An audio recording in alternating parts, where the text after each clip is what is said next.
Ndagushimiye Uwiteka Imana Nyiringabo kubw'iki gitondo cyiza cy'umugisha wongeye kutwemerera kubaho no kuramuka tukabyuka bikemera. Bumbuye amaso yanjye nsanze ndi muzima, ndavuze ngo shyirwa hejuru. Niko nsabye Mwami kugira ngo muri iki gitondo abo wagiriye neza, abo wahaye kuramuka, ukomeze kubagirira neza n'uburinzi bwawe babeho.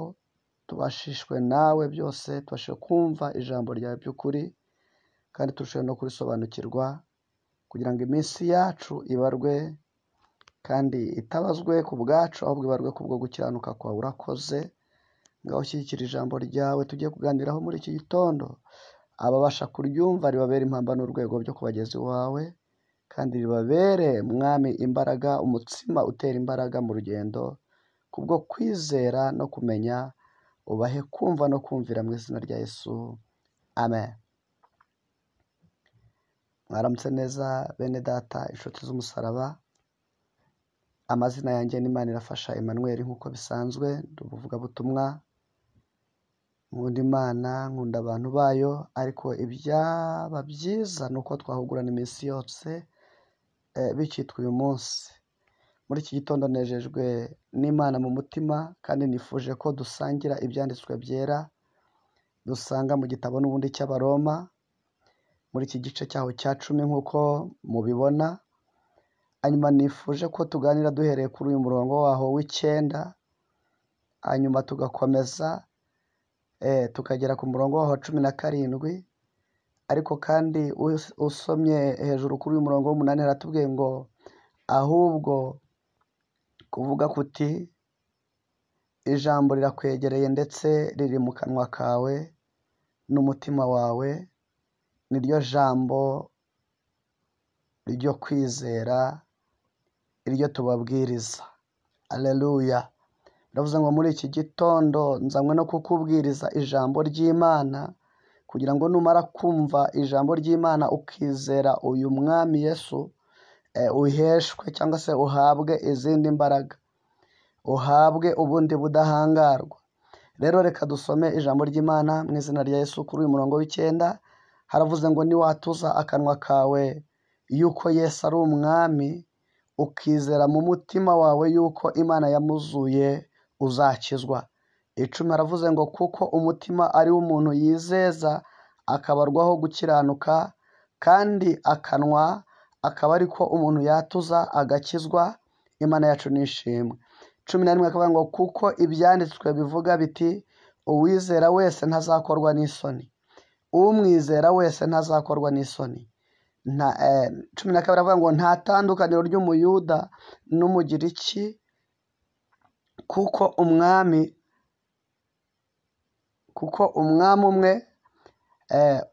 umwe ari umwami wa bose, niwe ubereye abamwambaza bose ubutunzi. Imana yacu nishimwe. Kuko umuntu wese uzambaza izina ry'umwami azakizwa. Imana ishimwe. 14 ariko se bamwambaza bate bataramwizera? Kandi bamwizera bate bataramwumva? Kandi bakumva bate nta wababwirije? Imana yacu nidufashe kandi Imana itugirire neza. 15 avuga ngo kandi babwiriza bate batatumwe? Nk'uko byanditswe ngo mbega uburyo ibirenge by'abavugabutumwa bwiza ari byiza cyane.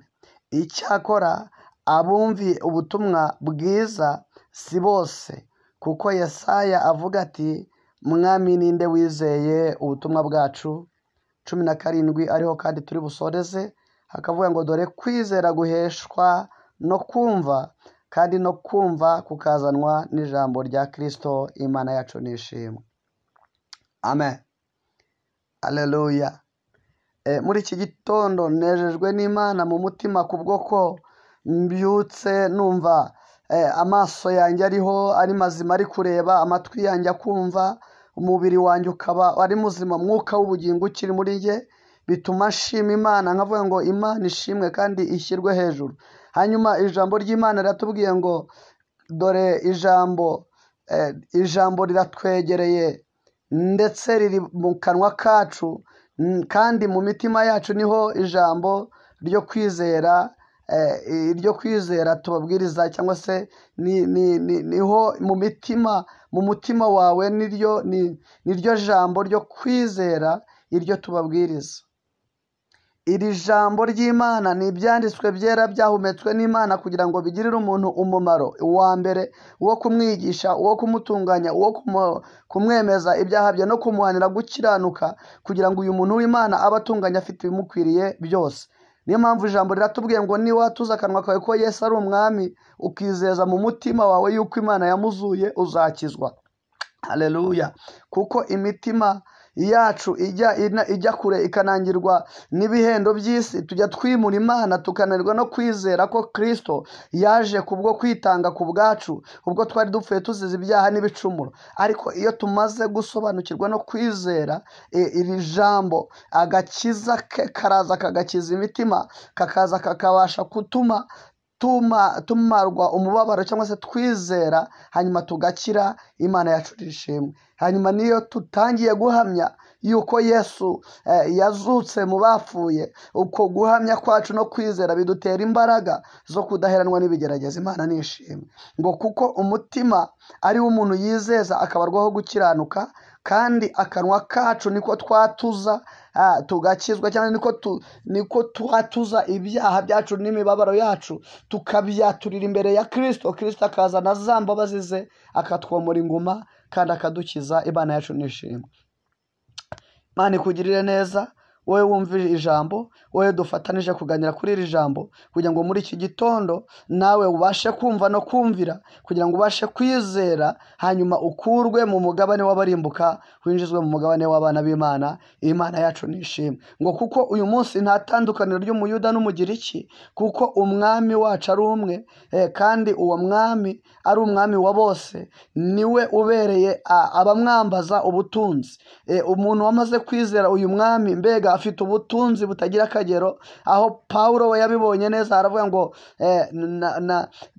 nahombye cyangwa naretse ibyari inyungu yanjye kubw'ubutunzi butagira akagero bwo gutunga Kristo. Ngo ibyari inyungu yanjye nabibonye nk'igihombo, ngo ndetse nkibona nk'amase kubwo gutunga ubutunzi butagira akagero bwo gutunga Kristo. Nanjye nkwifurije gutunga Kristo muri wowe, ukamwizera kandi ukamwiringira, akakubera imbaraga n'ubutunzi, kandi akakubera ubwihisho bw'ibirwanya ubuzima bwawe muri iki gitondo. Imana yacu nishimwe. Kuko umuntu wese uzambaza izina rye azakizwa, kandi Imana imaze kuba yaramuzuye mu bapfuye, ngo imushyira iburyo bwayo, kugira ngo umwizera wese atarimbuka, kandi ngo umwizera ntabwo azakorwa n'isoni. Imana nishimwe. Haleluya!